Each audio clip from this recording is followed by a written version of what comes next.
Assalamualaikum.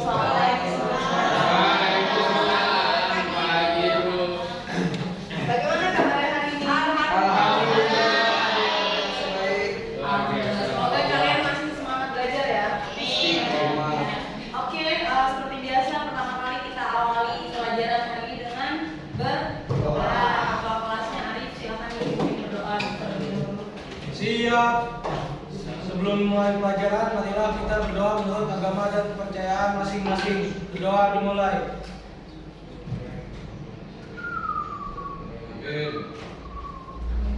Berdoa selesai. Memberi salam. Assalamualaikum warahmatullahi wabarakatuh. Waalaikumsalam warahmatullahi wabarakatuh. Oke, lanjut. Kegiatan pertama adalah literasi membaca Al-Quran. Kemarin sampai surat apa? Ayat 24.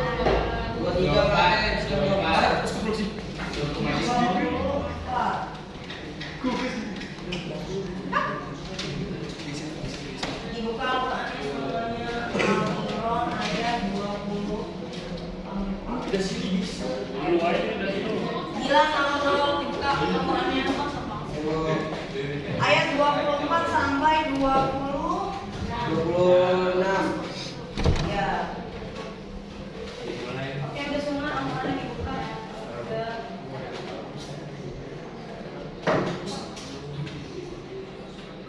Oke, Al-Qurannya semua udah dibuka. Uji kok ngapain itu? Nah, kita harus membaca Al-Quran. Amin. Supaya belajar menjadi ilmu yang kamu terima menjadi berkah. Kita awali berdoa dan akhiri berdoa. Dan yang kedua adalah sebagai bentuk literasi kamu nanti kamu baca Arabnya dan transkripnya artinya. Jadi kamu belajar literasi.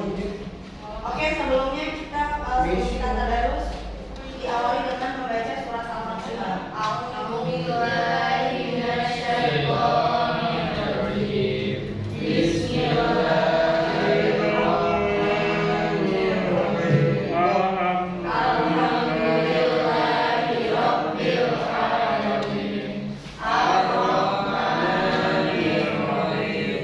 Maliki yaumiddin. Iyyaka na'budu wa iyyaka nasta'in. Ihdinas siratal mustaqim. Siratal ladzina an'amta 'alaihim ghairil maghdubi 'alaihim waladdallin. Amin. Ayat 24 sampai 26 ya. Bismillahirrahmanirrahim.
Silakan dibaca artinya Nadira.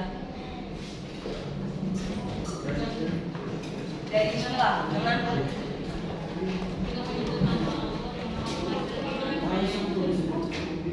Hal itu adalah karena mereka berkata, api neraka tidak akan menyentuh kami kecuali beberapa hari saja. Mereka terpedaya dalam agama mereka oleh apa yang mereka ada-adakan. Ya, ayat 25 Razan. Bagaimanakah nanti jika mereka kami kumpulkan pada hari kiamat yang tidak ada keraguan padanya dan setiap jiwa diberi balasan yang sempurna sesuai dengan apa yang telah dikerjakannya tanpa dizalimi. Ya, 24, 25, 26. Adia baca ayat 26.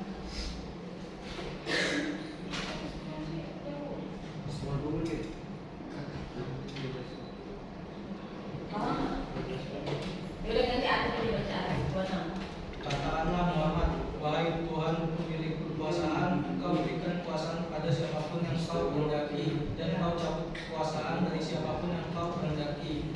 Engkau muliakan siapapun yang Kau kehendaki, dan Engkau hinakan siapapun yang Kau kehendaki. Di tangan Engkaulah segala kebajikan, sungguh Engkau maha kuasa atas segala sesuatu. Iya. Maksudnya apa nih ayat ini?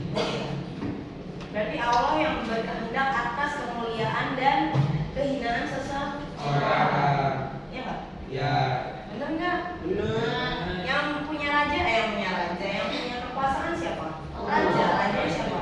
Tuhan, Tuhan semesta alam. Oke, sadaqallahul azim. Silakan dilanjut. Kita menyanyikan bersama-sama lagu kebangsaan kita Indonesia Raya. Berdiri semua. Sambil dirapiin pakaiannya, seragamnya. Gak ada yang dikeluarin. Berdiri. Menyanyikan lagu kebangsaan.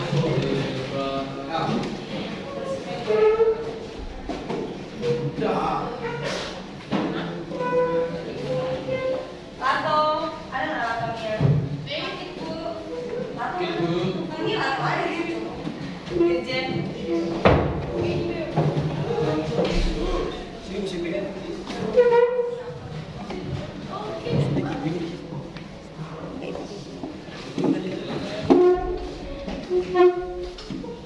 Berdiri semua. Ciko, nggak main HP, menyanyikan lagu Indonesia Raya. Berdiri beresin. Oke, dah. Raffi, temen-temen. Dah, ayo. Hiduplah Indonesia Raya. Indonesia tanah airku.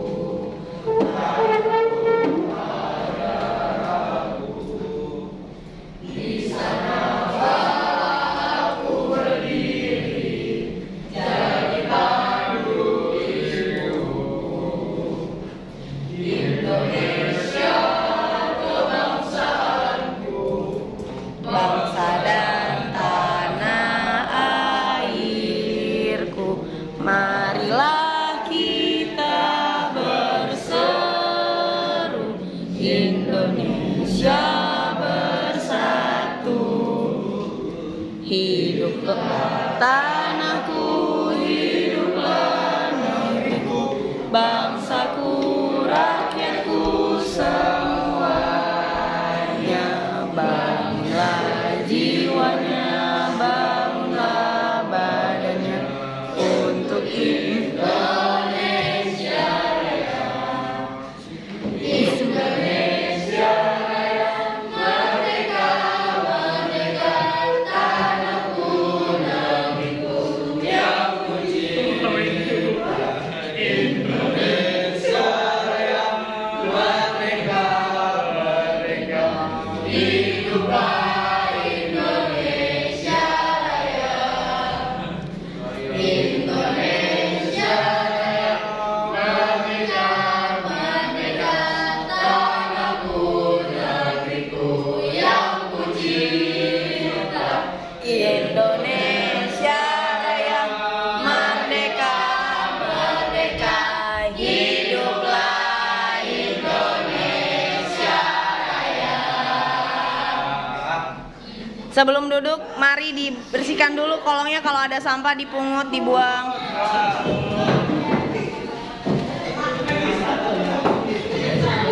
Brian, ada sampah di kolongnya nggak? Dibuang. Ada sampah nggak Brian di kolong? Nggak ada, udah. Udah siap belajar semuanya? Siapa yang nggak masuk hari ini? Revita, Pak. Oh, nggak bisa.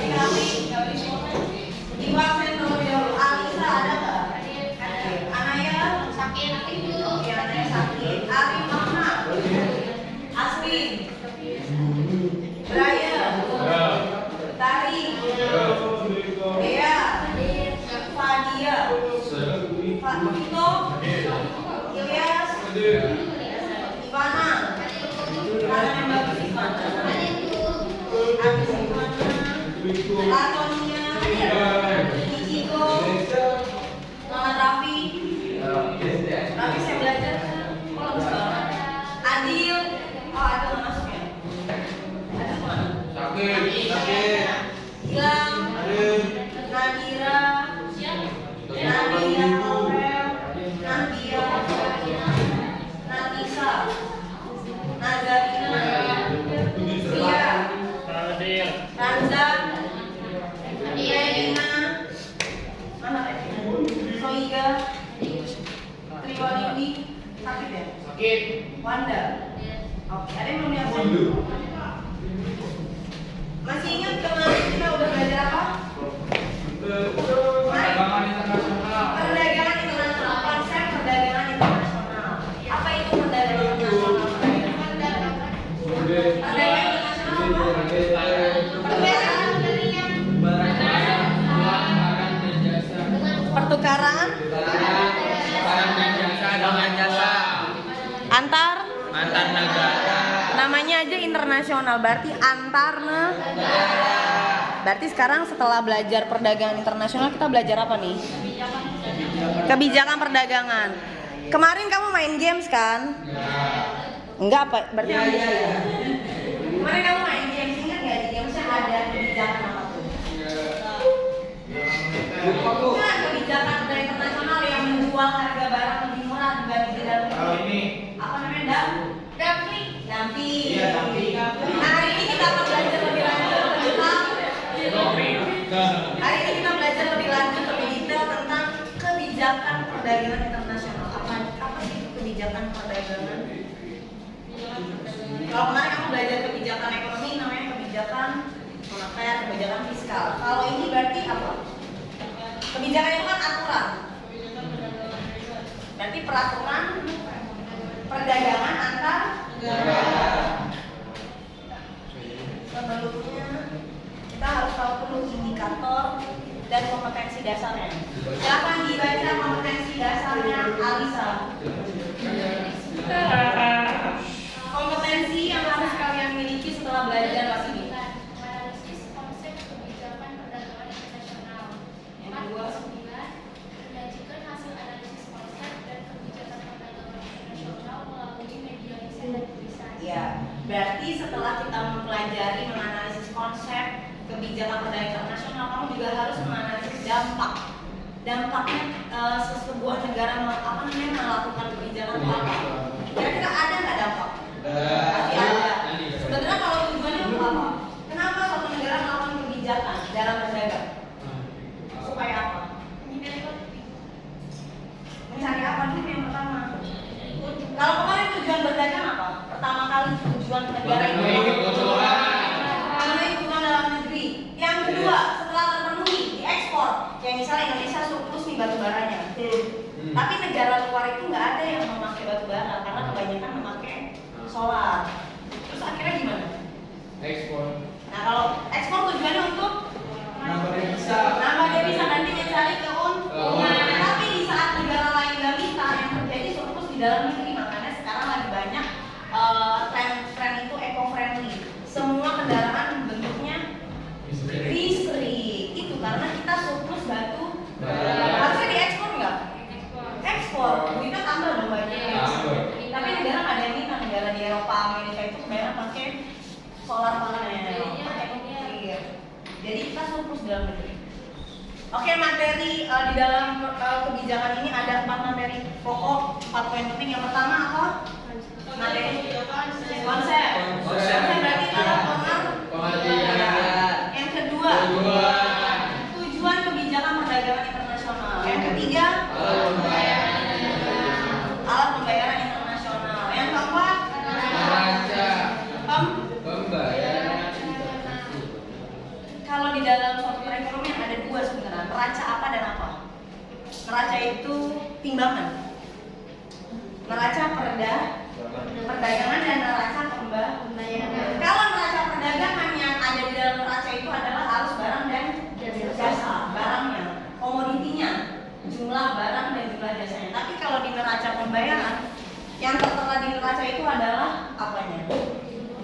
Uangnya, berarti aliran masuk Bisa devisa yang masuk sama devisa yang keluar tercatat. Muncul nggak bisa surplus, bisa devisa. Ntar kita lihat lebih lanjut. Sampai sini kebayang nggak kira-kira? Sambil dibuka bukunya, buku paket halaman berapa? Halaman Berapa buku paket yang orange? 235. Kalau yang ungu 936 sama modul bahan ajar yang ibu share. Buka bahan ajarnya. Modul. Ini kok buku biru kan modulnya? Udah, modulnya sambil dibuka.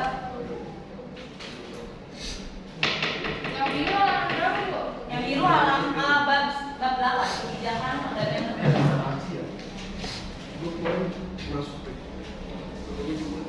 Sambil dibuka ya.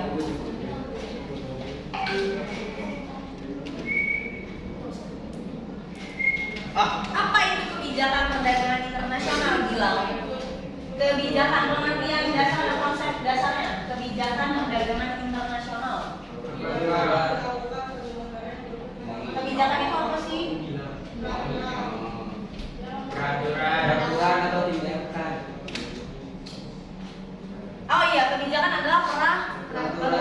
Kebijakan namanya aja bijak. Bijak itu baik ya. Yes. Perbaikan aturan. Ada 3 poin penting yang udah ibu highlight. Yang pertama, aturan yang diambil oleh pemerintah, oleh suatu negara untuk Mengatasi kesulitan dalam hubungan perdagangan. Yang ketiga, Mencapai Mencapai stabilitas. berarti kalau digabung pengertiannya adalah jadinya apa?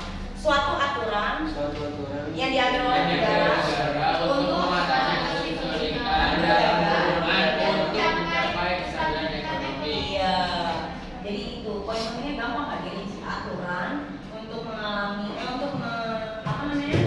mengatasi kesulitan dan mencapai kestabilan ekonomi. Untuk lebih lanjutnya silahkan kalian simak. Gak ada yang ngobrol ya. Disimak videonya tentang kebijakan perdagangan internasional. Neraca perdagangan luar negeri Indonesia pada 2021 mencatat surplus tertinggi sepanjang sejarah. Batubara, produk CPO, kelapa sawit, dan besi baja merupakan komoditas ekspor andalan Indonesia. Sementara di dalam negeri, tingkat inflasi pada 2021 mencapai 1,87%. Dan untuk menekan tingkat inflasi domestik dari kategori volatile food, Kementerian Perdagangan menetapkan kebijakan satu harga untuk minyak goreng kemasan sebesar setara Rp14.000 per liternya.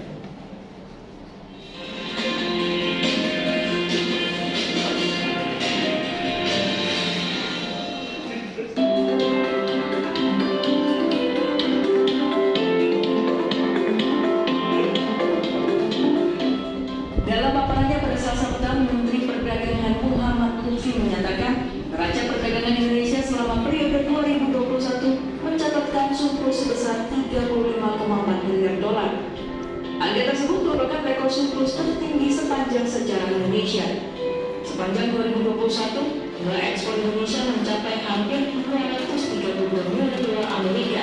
232 miliar dolar. 196 miliar dolar Amerika. Tiongkok merupakan mitra dagang terbesar Indonesia dengan nilai ekspor dan impor mencapai lebih dari 100 miliar dolar Amerika. Sedangkan Amerika Serikat merupakan mitra dagang terbesar kedua, namun memberi surplus terbesar bagi Indonesia dengan nilai lebih dari 14 miliar dolar. Komoditas batubara, produk kelapa sawit, besi baja, serta barang elektrik dan elektronik merupakan komoditas ekspor utama Indonesia. Nilai ekspor dan surplus yang tinggi berpengaruh pada kestabilan nilai tukar rupiah dan peningkatan pajak. Yang membanggakan komponen itu adalah besi baja kita masuk ke level ketiga, pertumbuhannya 92,88% dari 10,86 miliar menjadi 20,95 miliar dolar dengan 61% ekspornya adalah ke Cina. Jadi artinya Bapak dan Ibu, dengan kita bisa mengekspor ke Cina, di mana Cina terkenal sebagai produser termurah untuk barang-barang industri di dunia, artinya kita bisa menjual kepada siapa saja. Juga ingin menggarisbawahi bahwa kendaraan bermotor dan suku cadangnya kita menjadi the leader of Asia, pertumbuhannya 30,84% dibandingkan tahun 2020 mencapai 8,44 miliar. Pada 2022, Indonesia akan melanjutkan perjanjian dagang dengan negara lain, di antaranya Uni Emirat Arab, Bangladesh, Tunisia, Turki, Iran, maupun Uni Eropa. Sementara itu, sejumlah hal dinilai dapat menjadi hambatan ekspor Indonesia di 2022, di antaranya ancaman krisis energi dan tingginya biaya logistik.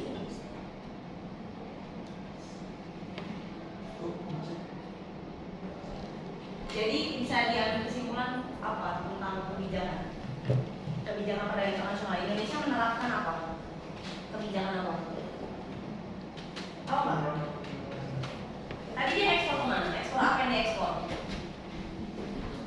Batu bara. Aku nggak ada lihat ya.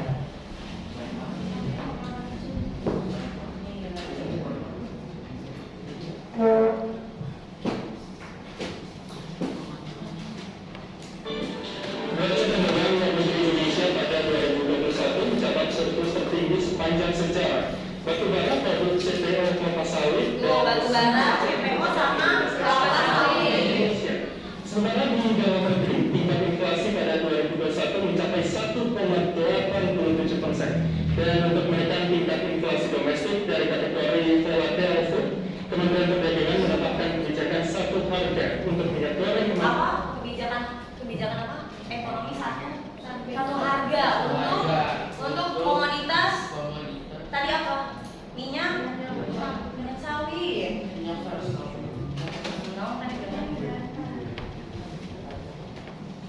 Setelah itu, setelah tahu bahwa neraca yang tadi ada tabel itu, tabel neraca perdagangan ya.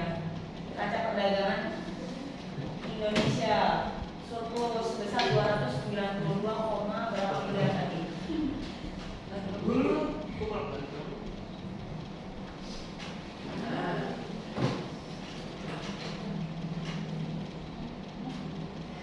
Neraca perdagangan luar negeri Indonesia pada 2021 mencatat surplus tertinggi sepanjang sejarah.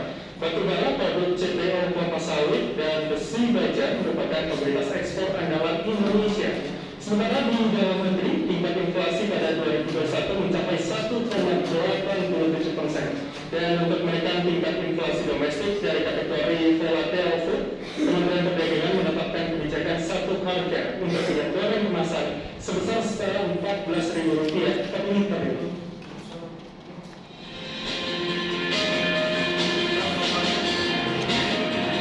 Jadi kebijakan ekonomi itu dalam perdagangan internasional ada dua, domestik dan luar negeri. Ya, domestik itu kebijakan satu harga untuk harga minyak sawit.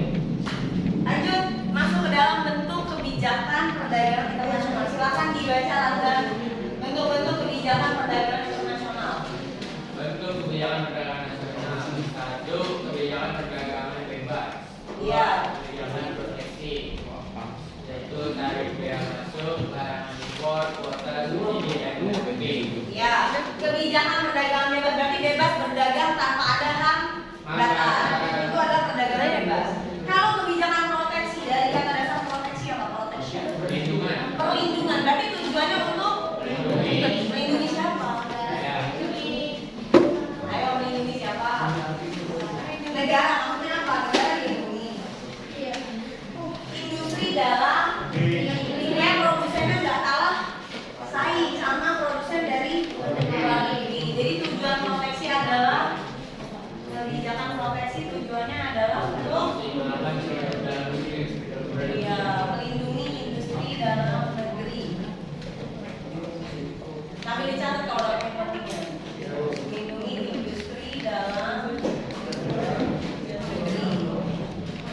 Yang pertama ada tarif bea masuk. Apa itu tarif bea masuk?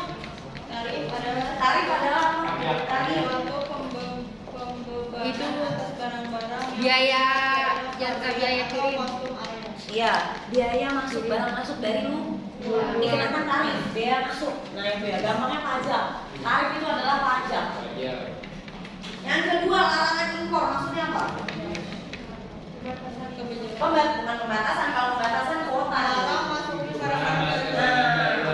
Benar-benar dilarang masuk. Jadi nggak ada barang impor. Biasanya apa tuh yang dilarang? Tahu nggak? Embargo bukan? Embargo dia di boykot, Oh, boleh boykot. ada keluar sama masuk. Kalau ini misalnya Indonesia tetap melakukan perdagangan sama Cina. nggak boleh masuk, dilarang impor. Contohnya narkoba, ini pinter. Terus apa lagi? Obat-obatan.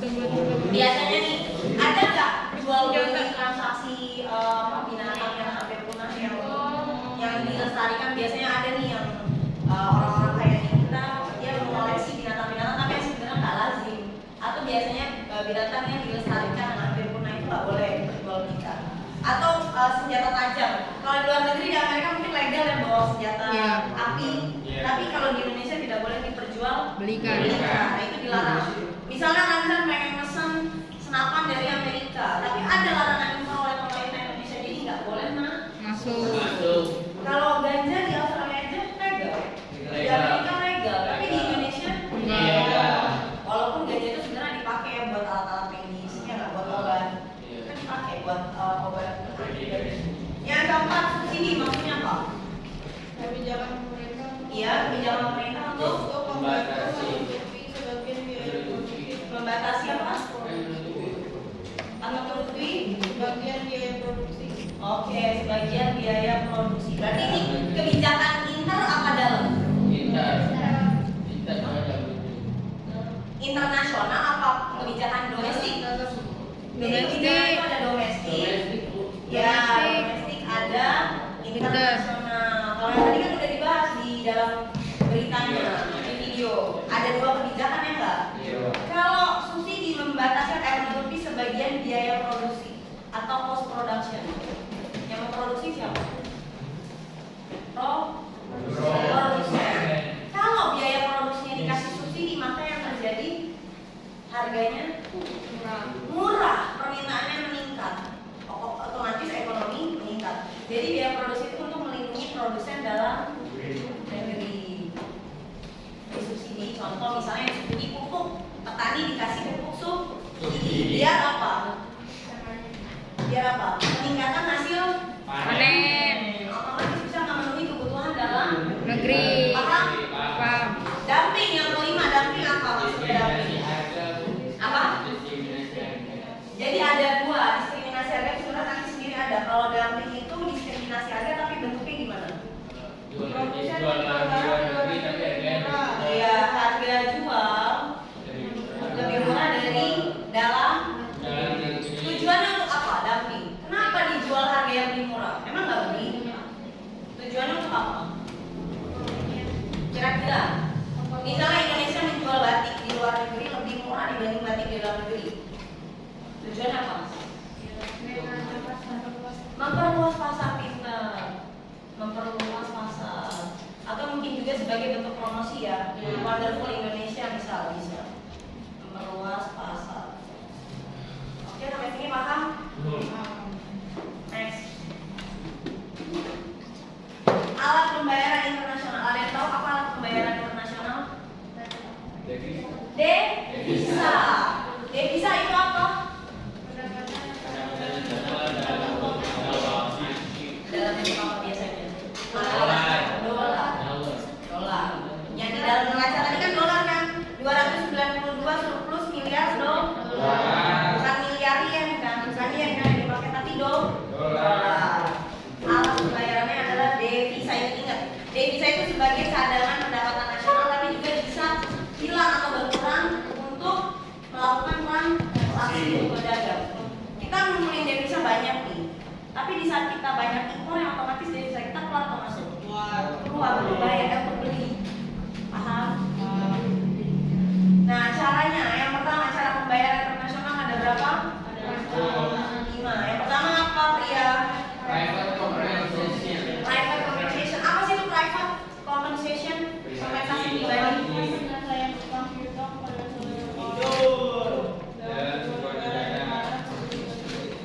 Apa? Pengalihan. Ya pada saat itu. Ya oke, pengalihan hutang piutang. Yang kedua, cash payment, pembayaran tunai. Maksudnya apa pembayaran tunai? Langsung nggak pakai kredit. Yang ketiga, open account, akun terbuka. Maksudnya apa? Mengirim barang tanpa disertakan tagihan dan dokumen. Jadi barang. Jadi asas kepercayaan aja tanpa adanya dokumen-dokumen. Yang keempat, commercial bill of exchange atau surat wesel dagang tapi antar negara. Apa itu? Berisi sejumlah harga barang yang harus di bill. Namanya aja bill. Bill itu apa bill? Bill itu adalah tagihan. Berarti tadi apa isinya? List berisi list tentang jumlah harga yang harus dibayar. Iya, jumlah harga yang harus dibayar oleh siapa? Importir. Oleh importir. Negara yang membeli importir, ya nggak? Yang menerima barang, dia harus mengeluarkan uang. Yang kelima, letter of credit, surat kredit. Maksudnya apa? LC. Surat yang dikeluarkan bank. Iya. Permintaan bank importir. Jadi sebenarnya LC ini adalah surat yang disepakati oleh satu bank untuk mewakili dua negara yang dua negara yang melakukan transaksi. Misal Indonesia sama Tiongkok pakai banknya HSBC. HSBC yang akan mengeluarkan LC untuk Indonesia dan juga untuk China. Nanti dia yang mengatur dokumen sama pertukaran barang dan jasanya juga. Itu lebih jelas ya dibaca Ramzan yang LC. LC lebih jelas ya dibaca. LC adalah surat yang dikeluarkan bank atas permintaan importir di mana bank telah menyetujui dan membayar wesel yang ditarik eksportir atas importir. Ya, membayar wesel. Membayar wesel yang Ditarik eksportir atas importir. yang ditarik eksportir. Misal tadi Indonesia ngekspor batu bara ke Cina. Berarti yang membayar wesel siapa? Cina apa Indonesia? Cina kan yang impor. Yang narik Indonesia, dia narik devisanya, tapi melalui satu bank yang ditunjuk. Biasanya HSBC, Hong Kong Bank, Shanghai, Hong Kong Bank. Lanjut, selanjutnya ada permintaan dan penawaran falas. Apa itu falas? Valuta asing. Coba dibaca Arif. Devisa diperoleh melalui dua sumber, yaitu devisa apa? Ria? Devisa umum. Apa maksudnya devisa umum? Devisa umum itu adalah devisa yang dihasilkan dari orang atau negara yang melakukan transaksi ke Indonesia. Contoh, negara Indonesia mengekspor barang kayak tadi mengekspor batu bara, Citiko sama minyak sawit ke Cina. Dapat nggak devisa? Umum, secara umum. Udah nggak tahu. Wisatawan asing, ada orang bule jalan-jalan ke Indonesia, liburan, nginep, bahkan tinggal menetap, jadi sumber devisa. Yang ketiga, hibah luar negeri. Contoh misalnya Qatar ngasih pesawat helikopter ke Indonesia, hibah. Itu bentuk devisa. Tapi biasanya hibah itu barang ya, nggak uang, barang. Sebagai bentuk hadiah dan tidak perlu dikembalikan. Jadi misalnya Qatar udah ngasih pesawat, Indonesia mau membalas, itu nggak perlu sebenarnya. Tapi sebagai politik Indonesia biasanya membalas, karena udah diberi harus memberi kembali, udah dikasih ya balik kembali. Yang kedua, devisa kredit. Maksudnya apa? Devisa yang berasal dari kredit. Nah, pinjaman luar negeri. Indonesia biasanya punya pinjaman dari negara mana? Indonesia, Cina, terus Amerika. Itu pinjaman dari luar negeri. Terus dan dividen. Dividen itu keuntungan dari saham. Tapi sahamnya saham investor. Jadi misalnya ada pengusaha luar negeri, dia nanam saham di Indonesia. Contoh ini deh, McD. Perusahaan McD punya mana?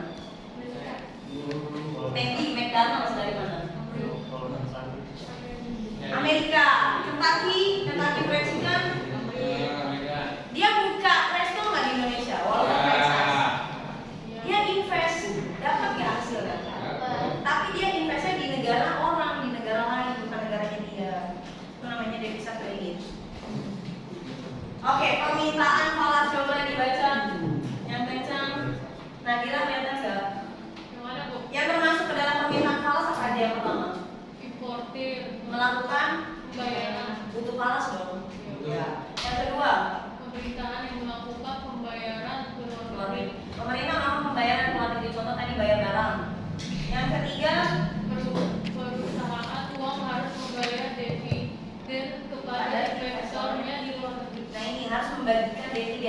dari saham Indonesia nih yang tadi tempat franchise McD, KFC, karena income orang asing, bayarnya berarti keuntungan bentuknya dolar kedua, permintaan valutas.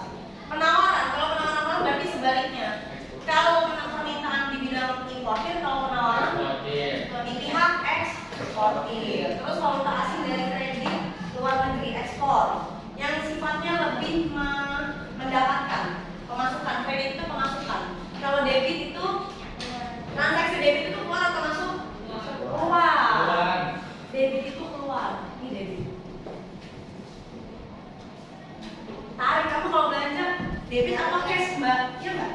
Ya. Kalau debit berarti uangnya keluar dari tabungan kita, paham? Mbak mau debit atau cash kan gitu? Kalau ya sama-sama keluar pakai debit, pakai kartu. Sekarang kurs valuta asing. Coba dibaca yang kencang Alisa. Kurs valuta asing, kurs tetap, kurs bebas, kurs nominal bebas. Ya. Kurs jual digunakan saat menukar mata uang rupiah ke mata uang asing. Caranya sampai sini paham nggak? Kurs jual, kamu mau jalan-jalan ke Turki, punya duit 10 juta, tapi bisa nggak 10 juta rupiah itu dipakai ke Turki? Harus dipakai kurs apa nukernya? Kurs yang mana?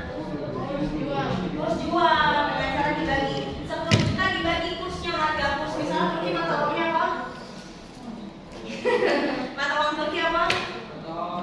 Coba di browsing mata uang Turki, masa nggak tahu? Kalau mata uang Jepang?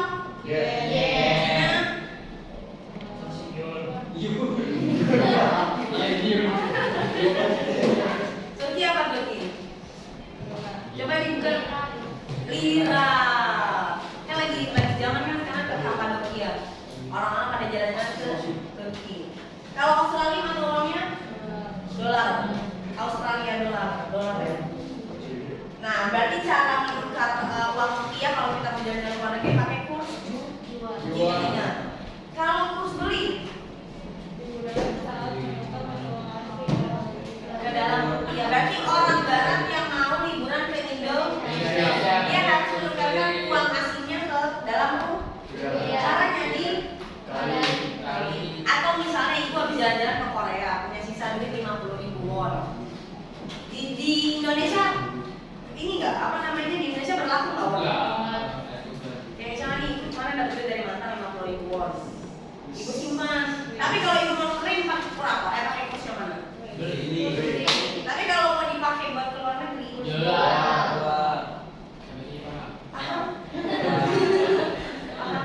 Gitu ya. Jadi kalau kamu dari luar negeri sisa duitnya mau tukerin pakai kurs gua mau beli rupiah dong, kan gitu. Atau gua mau jual rupiah. Nah, kalau jual rupiah berarti tukeran ke uang asing. Belum pernah ya money changer ya?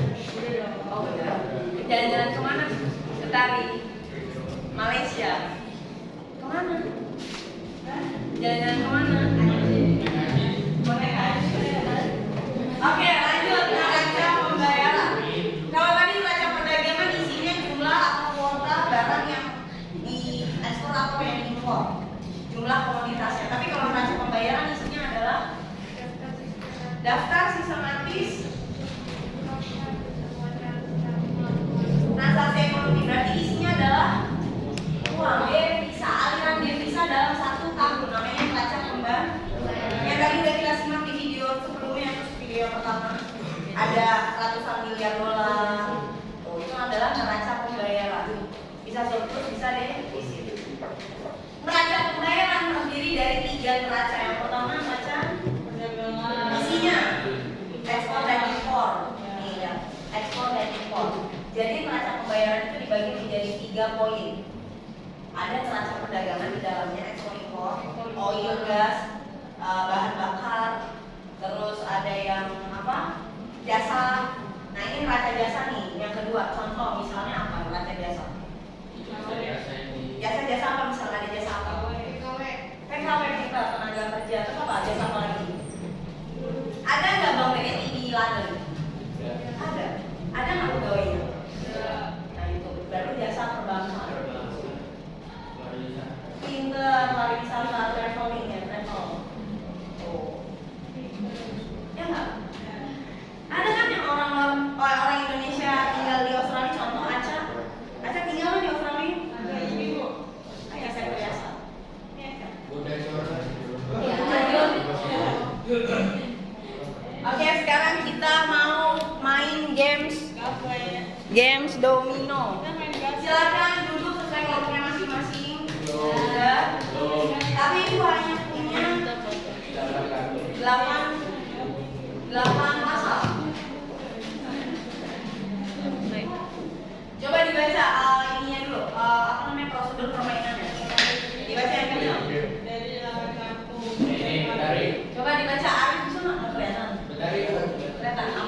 kuning sama tim. Ini apa warna apa Ranza? Magenta. Apa merah?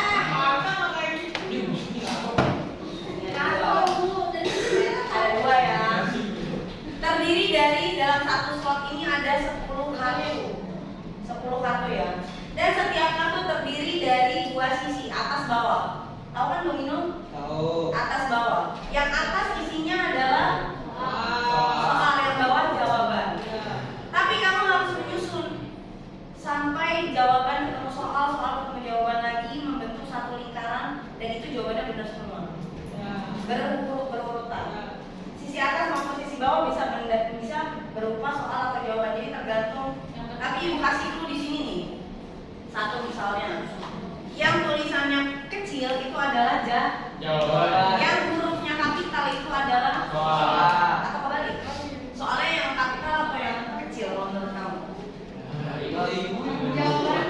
Ayo, kita bidangnya sendiri ya, dipikir sendiri. Rahasia. Yang berikutnya, susunlah yang berisi. Jadi sebuah susunan yang akan membentuk sebuah lingkaran. Oke, sekarang ibu punya 8 kartu, jadi kamu membentuk 8 kelompok. Mainnya berapa orang nih? Ada berapa jumlah muridnya? 24. Berarti 4 orang ya? 4 orang. Oke, ini kumpulin berempat dari Lia sampai Nafisa. Ini Nadia. Oh iya Nadia, sorry. Nadia.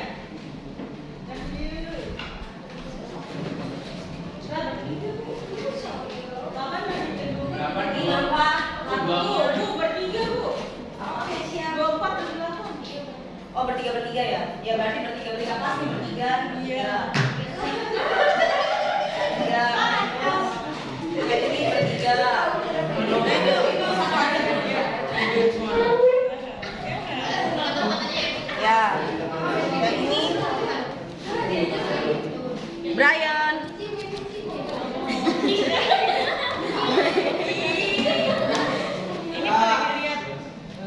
Kamu berapa ada bertiga ya?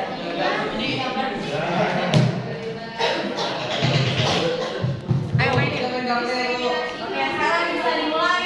Ibu, permainannya. Itu orang ini satu berarti. Itu coba hitung ada 10 kartu nggak? 10 nggak? Ibu, kita udah 10. Ada 10 ya. Siapa yang terima 9? Yang kuning ada yang 9 nggak? Coba dihitung 10 apa 9? Ini 9. Kuning.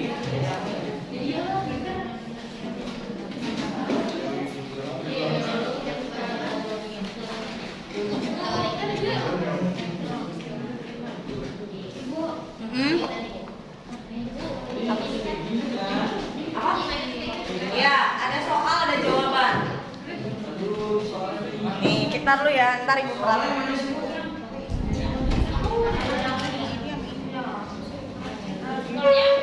Ada berapa? Berarti begini kan ya? Ya, coba dibaca dulu. Ini faktor keadaan SDA setiap Gini bentuknya, gini. Hah? Bentuknya gini, nyusun sampai jadi lingkaran kayak ular. Misalnya, faktor perbedaan SDA. Oh. Jawabannya berarti setiap negara, nah itu. Oh, ditutupin gitu. Ditutupin ya gini. Terus negara yang mengimpor, jawabannya mana? Oh, Cari jawabannya. ditutupin. Ya. Ditutupin sama soalnya. Kalau nggak mau ditutup juga bisa begini, tapi bentuknya lingkaran nanti gini. Nah gitu. Paham? Paham. Negara yang mengimpor kira-kira ngapain? Negara yang mengimpor, jawabannya di situ apa? Ya, ntar dulu. Mengimpor. Negara yang mengimpor. Dibaca. Jawabannya berarti yang kapital apa yang kecil? Yang kecil. Nah, udah cari. Oke, Ranzan and the gang udah sampai mana? Wah, baru baca. Soalnya mana soalnya? Ini. Soal yang mana? Soal yang kecil. Soal tuh yang kapital. Soal itu yang hurufnya kapital besar semua. Oh, misalnya nih, ini kan teori keunggulan Ya, mutlak. teori keunggulan mutlak Berarti isinya itu, apa? Berarti ini itu apa gitu? Iya, apa isinya? Bentar. Masih inget nggak kemarin? Kalau nggak inget buka Ya, catatannya. ntar dia buka, Bu. Apa kira-kira teori keunggulan mutlak punya siapa? David Ricardo. Ngaco. Bukan. Satunya lagi. Kemarin Penyanyinya Maroon 5. aduh kemarin inget Bu. Adam Smith. Ya, Adam Smith isinya Nggak apa? ada di situ Bu. Nggak ada Adam Smith. Ya, berarti isi teorinya dong. Oh. Pria, Ini bantuin copot, temennya. Ini copot. Lah emang copot. Ya udah, nggak apa-apa. Rusaknya di suatu negara yang melakukan itu kan antara ini kan kita Google dulu. Easy, masa Brian aja. Aktif dari Coba. David Ricardo. Coba soalnya yang huruf apa soalnya? Kecil. Soalnya huruf Kecil. Adam Smith itu apa? Beloman. Cari yang paling gampang. Ntar dulu sebentar satu-satu. Misal, teori keunggulan komparatif. Punya siapa komparatif? Adam Smith. Ricardo. Nah, David Ricardo isinya apa? Ada nggak di sini David Ricardo? Ada. Kalau nggak ada berarti mungkin isinya atau faktornya. Adam Smith adanya. Adam Smith apa? Perbedaan keunggulan. Adam Smith teori apa? Adam Smith teori apa? Keunggulan komparatif. Adam Smith. Adam Smith. Keunggulan mutlak. Nah, berarti ada nggak jawabannya? Ada nggak jawabannya Adam Smith? Teori keunggulan mutlak. Bukan ini. Nah, berarti taruh di bawahnya soal yang kapital. Nah, gini. Terus cari lagi damping.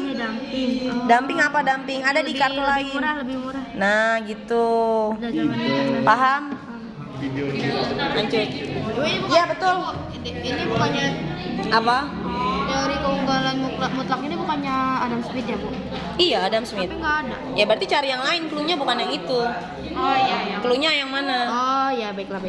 Misalnya mendapatkan devisa, ini jawaban. Soalnya yang mana? Cari soalnya di kartu yang lain. Ibu udah Oh, udah. Coba Ibu mau lihat apa? Yang pertama kuota impor. Isinya apa kuota impor? ini Ya. pembatasan kan itu Kuota impor, pembatasan apa? jumlah barang yang dapat diimpor dalam masa tertentu. Coba. Mana jawabannya? Ini. Kok yang dipasang ini kartu yang lain? Ini kan pendapatan negara dalam bentuk. Oh iya, devisa, betul. Kuota impor adalah kuota kan jumlah. Impor cari ya. Sampai bentuknya lingkaran. Sampai sini paham? Ya, paham. Bentuknya lingkaran, disusun seperti ini. Ya, betul Alisa. Lanjut. Apa Brian?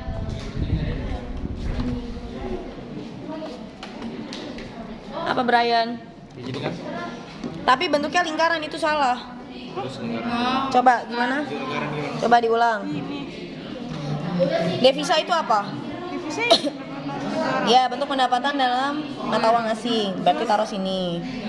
Terus ini kuota impor artinya Ini. taruh di bawahnya dong jawabannya. Nah, lanjut. David Ricardo soal jawabannya yang mana? Ini kan suatu negara. Nggak tahu. Coba cari. Ini satu negara melakukan. Iya bener kayak gitu. Ini David Ricardo. Taruh di bawahnya. Ini di atas, Bu. Ya. Baik nanya nih, baik protes. Harusnya, iya, nah harusnya gini. Nah gitu. Sampai bentuknya lingkaran. Ada berapa kartu ini? 10. Mana 10 lagi? Oh ini dia. Ini apa nih, Brian? Ada pembayaran nih ini. Nah, Terus ini apa di bawahnya? taruh di bawahnya jawabannya. Negara yang ekspor. Slide-nya perlu diganti nggak? Ada jawabannya nggak? Tapi nggak bisa. Apa? Kayak gini kan, Bu, ditutup. Iya. Tapi bentuknya lingkaran. Bentar. Y sama dengan C, I, G, X, M itu apa? Ini ya. Iya. Taruh di atasnya. Terus bentuknya sampai lingkaran loh ya, nggak putus. Ya. Bentuknya lingkaran, nggak putus.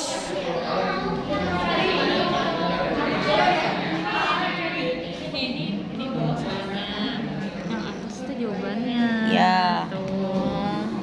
Jadi soalnya tuh adalah huruf K kapital. Jawabannya yang jawaban di kartu ini punya soal di kartu lah. Lain. Cari gitu. Ivana paham? Coba gimana? Bentuknya lingkaran. Oke. Siapa yang duluan langsung ke depan. Ayo sambil dicek dulu. Iya nih bentuknya lingkaran nih kayak Dea. Kayak Vito, tapi harus bener ya jawabannya. Kenapa Ivana?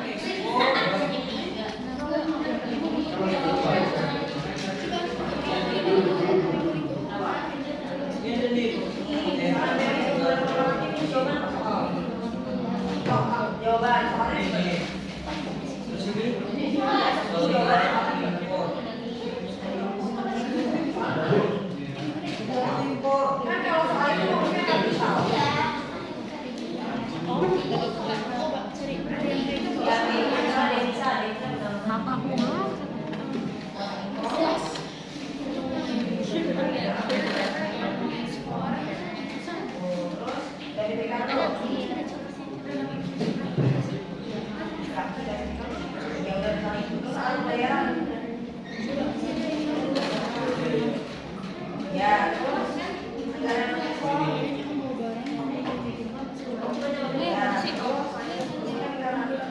bagian penting dari rekomendasinya.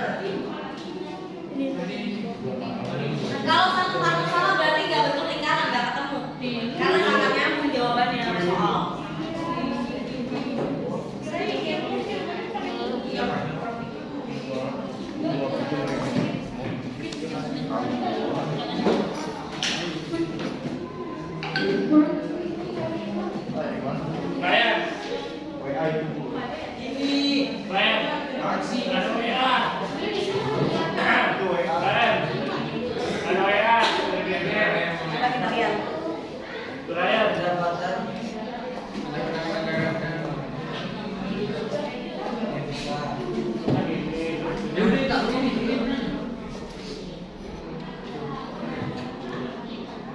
Coba kita lihat ya.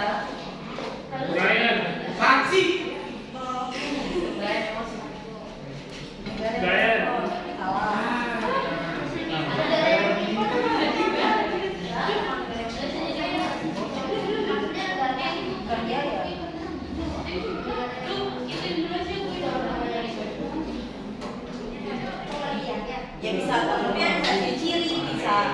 Tuh. Cari kata yang paling pas, jadi ada punya, nggak boleh salah. Kalau salah nggak boleh. Bu. Ya. Terus bentar ya, duluan punya Raffi.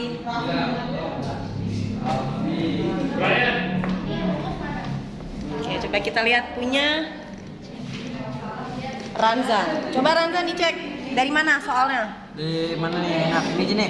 Dari sini deh. Devisa artinya? Pendapatan negara. Ya, lanjut. Kota impor. Artinya? Jumlah barang. Taruh di bawahnya kota. Ininya, kartunya taruh di bawahnya. Nah, terus? David Ricardo. Teori? Kan dia teori. Ya, yang pintar. komparatif. Lanjut terus. Perbedaan bla bla bla bla merupakan faktor Ya. pendorong. Ya. Terus? Teori keunggulan mutlak. Ini isinya ini suatu negara akan Ya. bla bla bla bla. Melakukan apa negara? Spesialisasi. Ya, pintar. Terus? Soalnya? Alat pembayaran. Alat pembayaran itu apa? Yang tadi kita pelajari. Bu. Asik. Asik, ada tunai, ada ini transfer cek LC bla bla Oke, bla. LC. Lanjut. Ini apa nih?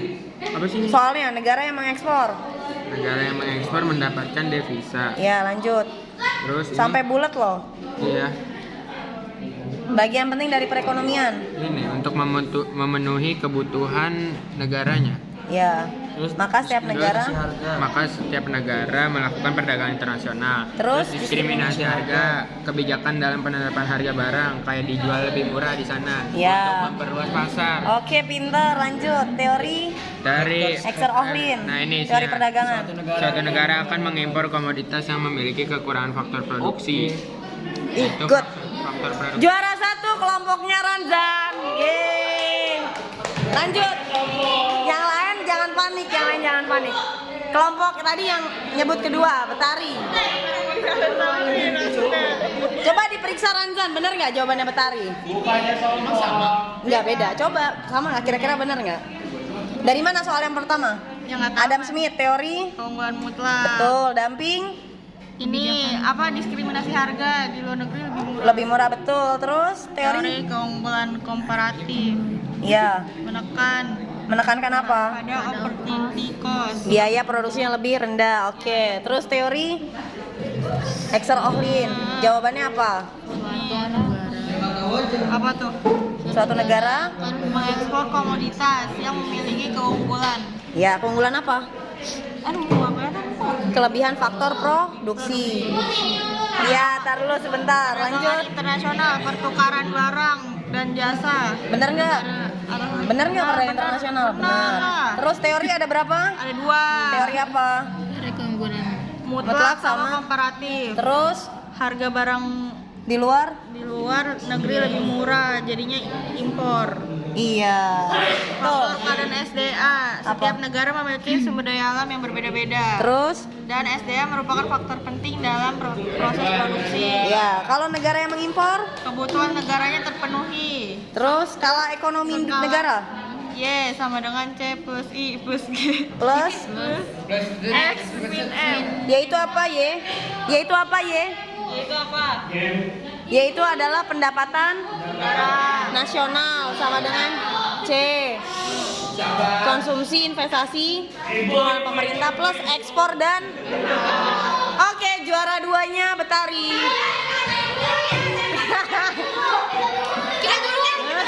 Sweet.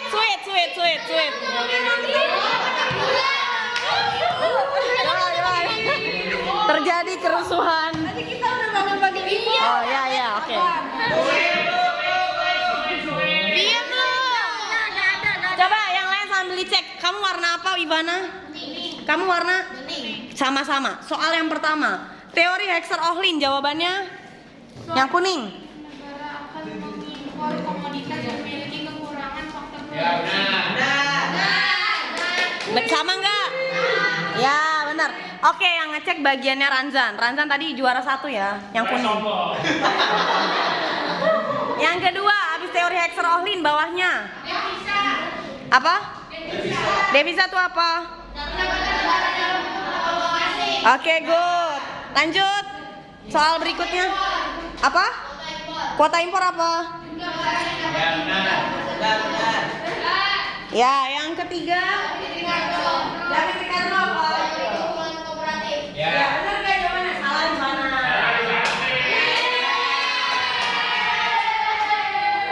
David Ricardo teori keunggulan. Soal berikutnya. Perbedaan SDA setiap negara. Ya, perbedaan SDA setiap negara. Apa jawabannya? Negara terjadinya perdagangan. Ya, benar. Kata Ranzan benar. Lanjut. Teori keunggulan mutlak apa jawabannya? Suatu negara akan melakukan spesialisasi produksi terhadap satu jenis barang atau komoditas saja yang memiliki produktivitas tinggi. Ya, benar. Ivana gagal. Alat pembayaran dalam perdagangan nasional. Ada berapa alat pembayaran? Ada 4. Apa aja? Tunai, cash, telegraphic transfer, cek, letter of credit. Oke, benar nggak Ranzan? Benar. Lanjut. Negara yang mengekspor pendapatan devisa. Betul. Terus? Bagian penting dari perekonomian dunia untuk Apa? memenuhi kebutuhan negaranya, maka setiap negara melakukan perdagangan internasional. Betul. Lanjut. Diskriminasi harga. Yang terakhir apa? Diskriminasi harga itu apa? Kebijakan dalam penetapan barang harga barang yang berbeda untuk barang yang sama antara negara satu dengan negara lain. Iya. Oke, juara 3-nya. Berarti pulang sekolah nanti dapat mixu juara 1, juara 2 sama juara.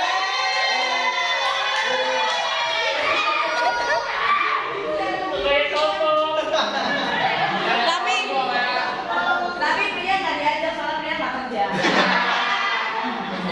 Yang tahu-tahu aja, Bu. Sampai sini paham ya. Saya di belakang saya. Kelompok yang nggak menang mainin lagi di rumah. Itu boleh dibawa pulang. Yang extrovert. Lanjut ke kegiatan berikutnya. Yang terakhir kita harus menganalisis. Duduk sesuai kelompok masing-masing. Tadi mana ininya? Sampai digerapin lagi. Di foto dulu, di foto. Enggak. Dari foto. Sini di foto.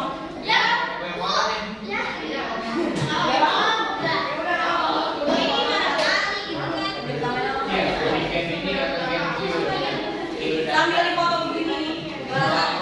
Kalau juara 1 berarti angkanya 1. Kita nih foto nih. Juara 1 berarti megangin nih. 1. Kamu kerja nggak?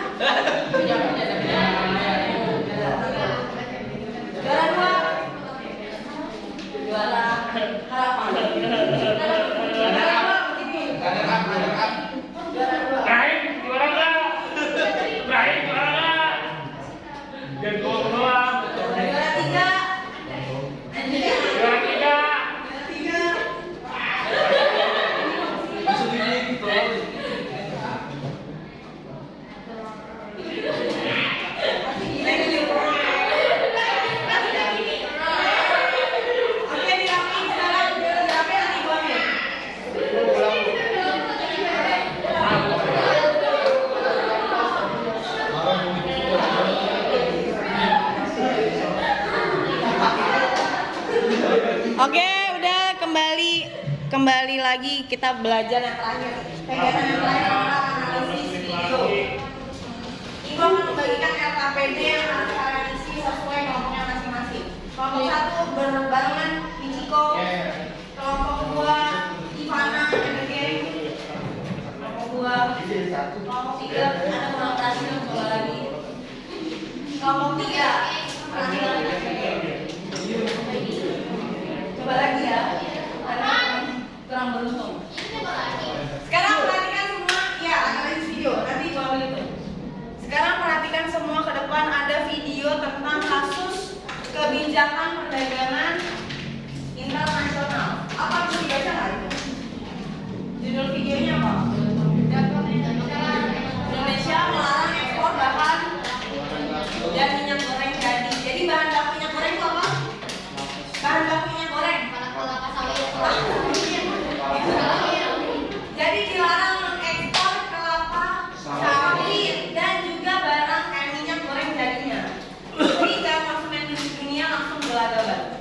Silakan di. Kenapa dilarang? Nah ini pertanyaannya harus dijawab. Kenapa dilarang? Jawab dong, Bu. Ya, sudah kamu saya jawab. Telah saya putuskan. Baik, silakan. Saudara Pak D. Tadi sehat Pak D. Minyak goreng mulai Kamis 28 April 2022 sampai batas waktu yang akan ditentukan. Presiden Joko Widodo telah melarang ekspor bahan baku minyak goreng dan minyak goreng pada Kamis 28 April 2022. Namun larangan itu berdampak bagi konsumen dunia dan kelangkaan hingga diperlukan dalam kenaikan. Yang dilakukan Indonesia dan pada Selasa 26 April 2022 tampaknya kebijakan larangan ekspor minyak goreng saat ini berdampak luas bagi konsumen dunia. Hal ini mengingat Indonesia merupakan produsen minyak sawit terbesar. Oke, nggak berisik, disimak videonya. Harga semua minyak nabati akan mengalami kenaikan, termasuk minyak sawit, minyak kedelai, minyak bunga matahari dan minyak canola. Kenaikan harga ini berimbas pada tekanan ekstra bagi konsumen yang sensitif di Asia dan Afrika. Ketua Konsultan Komunitas OMC Internasional, James Gray, menerangkan kebijakan pelarangan tersebut tidak hanya mempengaruhi ketersediaan minyak sawit, tetapi juga minyak nabati di seluruh dunia. Di Indonesia menyumbang sebesar sepertiga ekspor minyak nabati terkait penggunaannya bagi dunia. Minyak sawit dipakai dalam banyak hal, mulai dari kue, taman penggorengan, kosmetik, hingga produksi. Dan kebijakan tersebut terus dilakukan akan berdampak kepada ekspor minyak sawit dunia. Terlebih akibat cuaca buruk dan populasi usia Ukraina, ekspor minyak goreng juga berkurang. Oke, nggak ngobrol, kita ulang ya videonya. Dicatat poin pentingnya. Gila nggak ngobrol. Semuanya perhatikan. Michiko.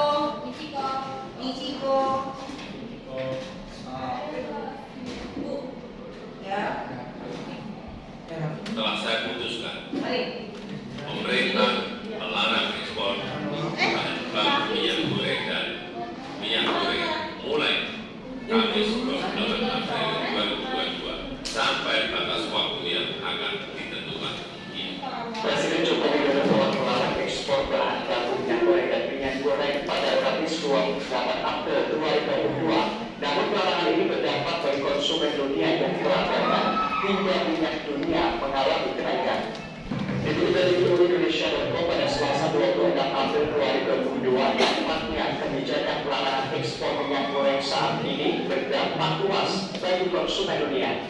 Hal ini mengingat Indonesia merupakan Dampak bagi ke larangan ekspor. Berarti Indonesia menerapkan kebijakan larangan ekspor. Dampaknya apa? Dampaknya apa bagi konsumen dunia? Bagi konsumen dunia dampaknya apa? Kekurangan pasokan minyak.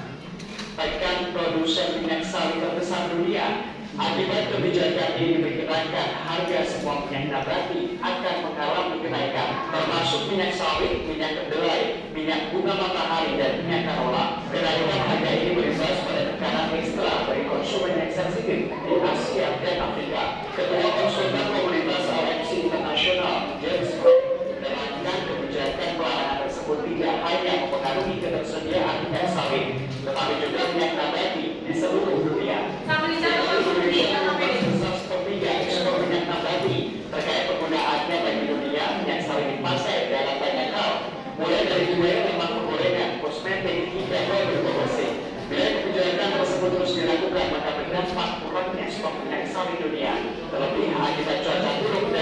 Rusia ke Ukraina, stok minyak goreng juga berkurang. Assalamualaikum warahmatullahi wabarakatuh. Bapak Ibu dan saudara-saudara yang saya hormati. Hari ini saya telah memimpin rapat tentang pemenuhan kebutuhan pokok rakyat, utamanya yang berkaitan dengan ketersediaan minyak goreng di dalam negeri. Dalam rapat tersebut telah saya putuskan pemerintah melarang ekspor bahan baku minyak goreng dan minyak goreng mulai Kamis 28 April 2022 sampai batas waktu yang akan ditentukan umumnya. Saya akan terus memantau dan mengevaluasi pelaksanaan kebijakan ini. Nah, cara mantau sama cara evaluasinya gimana? Ada pertanyaan juga, cara mantau dan mengevaluasi kebijakan larangan ekspor ini. Di dalam negeri melimpah dengan harga terjangkau. Terima kasih. Wassalamualaikum warahmatullahi wabarakatuh. Waalaikumsalam. Oke, kasih waktu 5 menit dari sekarang. Silakan dicatat poin pentingnya sambil ibu foto terakhir kali ya videonya, biar kamu lebih jelas.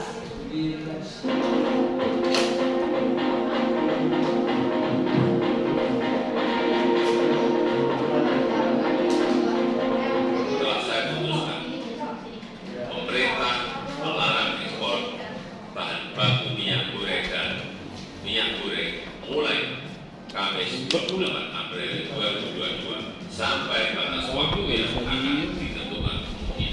Presiden Joko Widodo telah melarang ekspor bahan baku minyak goreng dan minyak goreng pada Kamis 28 April 2022. Namun larangan ini berdampak bagi konsumen dunia yang kelaparan hingga minyak dunia mengalami kenaikan. Dulu dari Biro Indonesia dan pada Selasa 26 April 2022, tampaknya kebijakan larangan ekspor minyak goreng saat ini berdampak luas bagi konsumen dunia. Orang Indonesia merupakan produsen minyak sawit terbesar dunia. Akibat kebijakan ini diperkirakan harga semua minyak nabati akan mengalami kenaikan, termasuk minyak sawit, minyak kedelai, minyak bunga matahari, dan minyak canola. Kenaikan harga ini berimbas pada tekanan ekstra bagi konsumen yang sensitif di Asia dan Afrika. Ketua Konsultan Komunitas Aliansi Internasional James Gray menerangkan kebijakan pelarangan tersebut tidak hanya mempengaruhi ketersediaan minyak sawit, tetapi juga minyak nabati di seluruh dunia. Diketahui Indonesia menyumbang sebesar sepertiga ekspor minyak nabati. Terkait penggunaannya bagi dunia, minyak sawit dipakai dalam banyak hal, mulai dari kue, lemak penggorengan, kosmetik, hingga produk pembersih. Bila kebijakan tersebut terus dilakukan, maka berdampak kurangnya stok minyak sawit dunia. Terlebih akibat cuaca buruk dan invasi Rusia ke Ukraina, stok minyak goreng juga berkurang. Assalamualaikum warahmatullahi wabarakatuh. Bapak Ibu dan saudara-saudara yang saya hormati. Hari ini saya telah memimpin rapat tentang pemenuhan kebutuhan pokok rakyat, utamanya yang berkaitan dengan ketersediaan minyak goreng di dalam negeri. Dalam rapat tersebut telah saya putuskan pemerintah melarang ekspor bahan baku minyak goreng dan minyak goreng mulai Kamis 28 April 2022 sampai batas waktu yang akan ditentukan kemudian. Saya akan terus memantau dan mengevaluasi pelaksanaan kebijakan ini agar ketersediaan minyak goreng di dalam negeri melimpah dengan harga terjangkau. Terima kasih. Wassalamualaikum warahmatullahi wabarakatuh.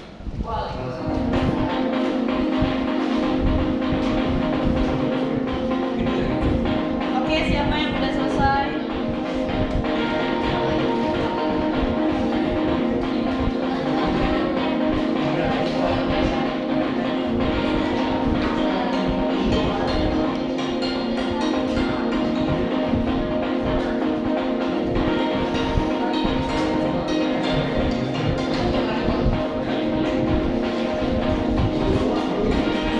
Oke, udah selesai kelompoknya siapa? Demikian informasi kali ini, dan informasi terbaru lainnya hanya dikenal YouTube. Ivana udah selesai? Terima kasih sudah nonton. Jangan lupa like, subscribe, dan share ya. Oke. Lanjut kelompok Ivana, kelompok 1. Silakan dipresentasikan hasil diskusinya. Ivana, Nadira, Alisa. Silakan dipresentasikan, maju ke depan semua. Kelompok sini, Bu. Anda. Kelompok sini. Sal.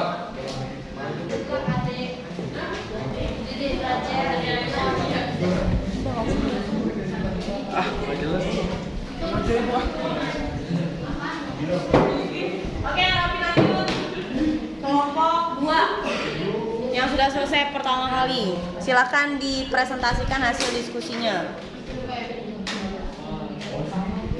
Salam dulu.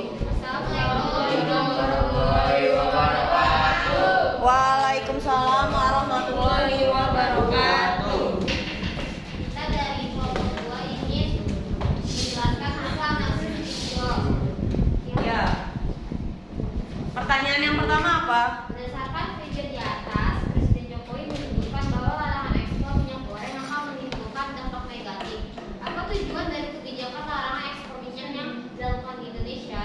Jawabannya yaitu bertujuan menambah pasokan atau suplai minyak kelapa sawit dalam negeri. Yang kedua, Kalau kedua, coba diperhatikan yang lain, benar nggak jawabannya? Benar. Yang kedua, apa dampak yang ditimbulkan dari kebijakan perdagangan Indonesia tersebut? iya, dampaknya apa?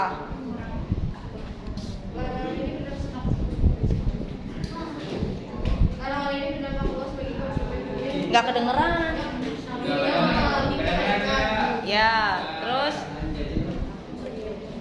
Yang pertama, diperkirakan harga semua minyak nabati akan mengalami kenaikan, termasuk minyak sawit, minyak kedelai, minyak matahari, dan minyak kelapa. ya, terus Berdampak panen ekstra bagi konsumen sensitif di Asia dan Afrika. ya. Yang ketiga, tidak hanya berdampak pada ketersediaan minyak sawit, tetapi juga minyak nabati di seluruh dunia. Ya. Yang keempat, jika kebijakan ini terus dilakukan, maka akan mengurangi stok minyak sawit di dunia akibat cuaca buruk dan inflasi di Rusia dan Ukraina. Oke, silakan duduk. Ditutup dulu. Jadi nanti kita akan mendengar penjelasan dari kelompok berikutnya. Tepuk tangan dulu untuk kelompok 2.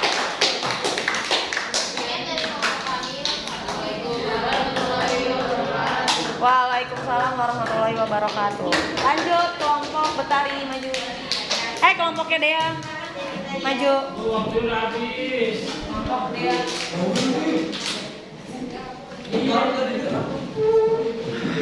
Kelompoknya Dea, silakan maju ke depan. Baca soal nomor 2 dan nomor 3 saja. Karena nomor 1 udah dijawab tadi sama kelompok 2. Dibuka semua, dibuka dulu. Radiant 100 meter anti freeze. Pegang. Anti freeze. Oke, silakan dibuka kelompok 1. Analisis videonya.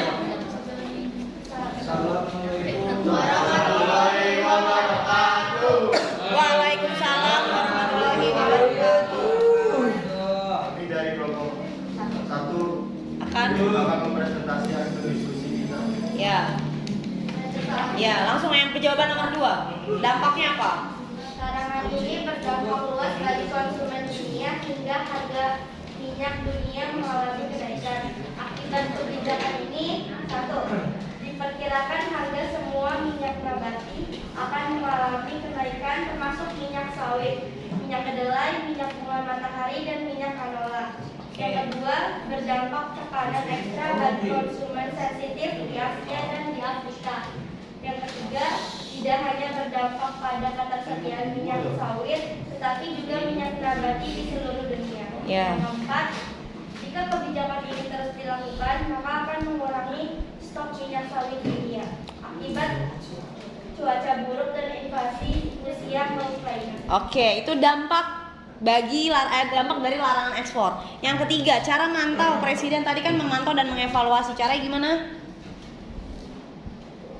Jokowi minta kesadaran dari para pelaku industri minyak bumi goreng kelapa sawit untuk dapat mencukupi kebutuhan dalam negeri. Presiden menghimbau para pelaku industri minyak goreng untuk memprioritaskan kebutuhan dalam negeri. Volume ekspor lebih besar dibandingkan volume kebutuhan dalam negeri. Oke, good. Silakan. Ada yang menanggapi dari kelompok 3 dan 2? Alhamdulillah. Oke. Oke, silakan ditutup kelompok 1. Sekian dari kelompok kami, kurang lebihnya mohon maaf. Assalamualaikum warahmatullahi wabarakatuh. Oke, beri aplaus semua. Waalaikumsalam warahmatullahi wabarakatuh. Sekarang kita review ya. Sekarang kita review hasil analisisnya. Dampak kebijakan larangan ekspor. Indigo. Dampak kebijakan larangan ekspor yang pertama dampaknya apa? Dampaknya dibaca dong tadi presentasinya. Apa?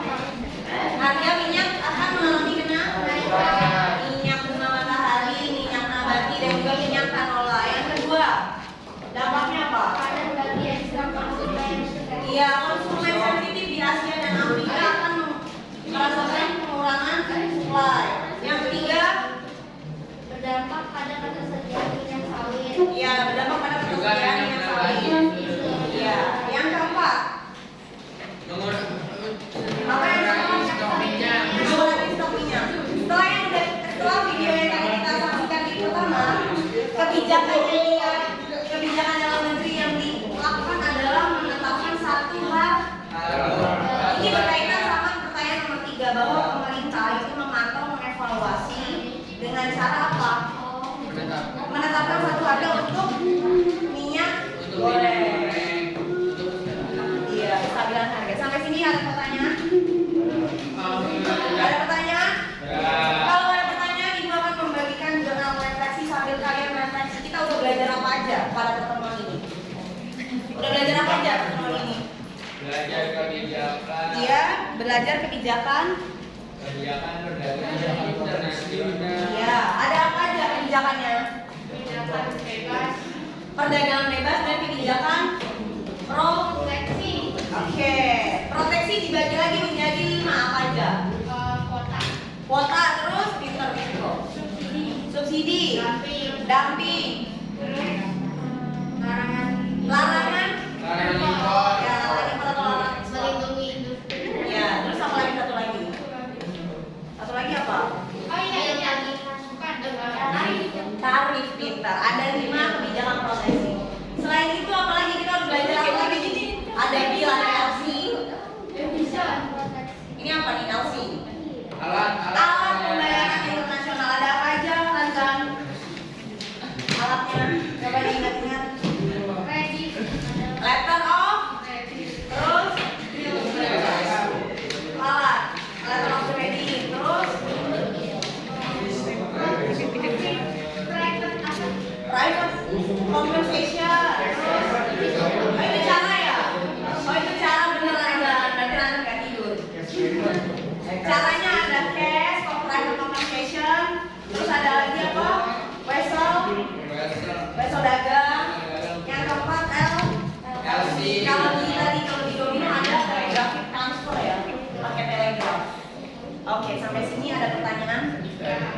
Sudah paham semuanya? Kalau gitu mari kita akhiri pelajaran kali ini. Baca hamdalah. Sambil diisi jurnal refleksinya, diisi. Tulis kelompoknya. Jurnal refleksi. Jurnal refleksi udah diisi. Oke. Jurnal refleksi sudah diisi. Oke. Good.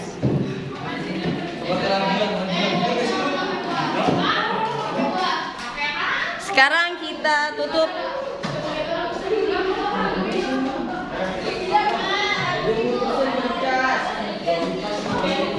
Sekarang ditutup dengan berdoa. Oke, nggak ada yang berisik. Silakan berdoa. Bapak kelasnya, silakan pimpin dengan berdoa.